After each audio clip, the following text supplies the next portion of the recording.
ప్రజాధనాన్ని రాజకీయ నాయకులు ఏ విధంగా వినియోగం చేస్తూ ఉన్నారు, బాధ్యత లేనటువంటి అధికారులు ఏ విధంగా దుర్వినియోగం చేస్తూ ఉన్నారు అనేది మనకి కొన్ని తరాల నుంచి తెలుసు. కానీ అదే కంటిన్యూటీ అవుతుంది. ప్రభుత్వాలు మేము అభివృద్ధి చెందించినాం అని చెప్తా ఉన్నారు, అన్యాయాలు తొలగించినాం అని చెప్తా ఉన్నారు, న్యాయం చేస్తున్నామని చెప్తా ఉన్నారు, స్వచ్ఛ నీతి పాలన అందిస్తామని చెప్తా ఉన్నారు.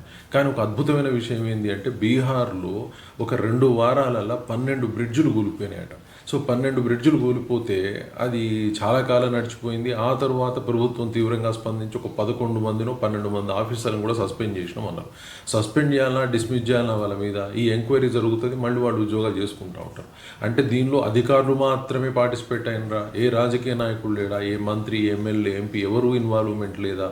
అంటే రాజకీయ నాయకులు లేకుండా అధికారులు మాత్రమే ఇలాంటి అవినీతి చర్యలు చేసి ఆల్మోస్ట్ 12 బ్రిడ్జులు కూలగొట్టినరా? ఇది ఎవరు ఆలోచించరు. సింపుల్గా బాధ్యుడెవడు అంటే అధికారిని బాధ్యత చేస్తారు.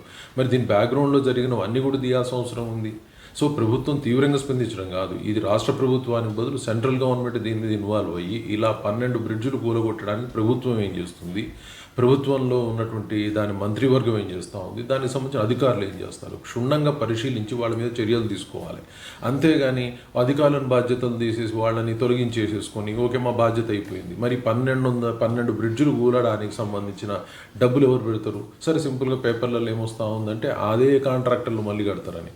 సో కాంట్రాక్టర్లు ఎందుకు, దానికి సంబంధించిన అందరు అధికారులను ఇంక్లూడింగ్ ప్రభుత్వంలో ఉన్న వాళ్ళని కూడా బాధ్యులను చేసి వాళ్ళ ద్వారా డబ్బులు తీసుకొని డెఫినెట్గా ఈ రీకన్స్ట్రక్షన్ చేస్తే మంచిది తప్పితే ఉట్టిగానే అభాండాలు వేసేసుకొని ఒకళ్ళ మీద ఒకళ్ళు అధికారులను బాధ్యతను చేసేసి సరే వసూలు చేస్తామని చెప్పి తర్వాత మళ్ళీ ప్రభుత్వ ధనాన్ని వాడుకోవడమే.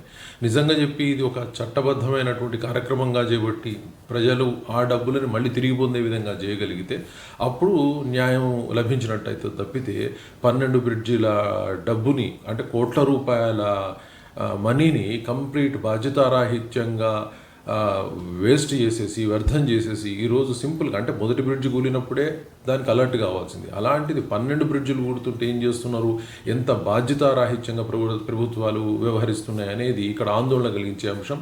దీనికి డెఫినెట్గా సమాధానం చెప్పాల్సిన అవసరం అందరికి కూడా ఉంది.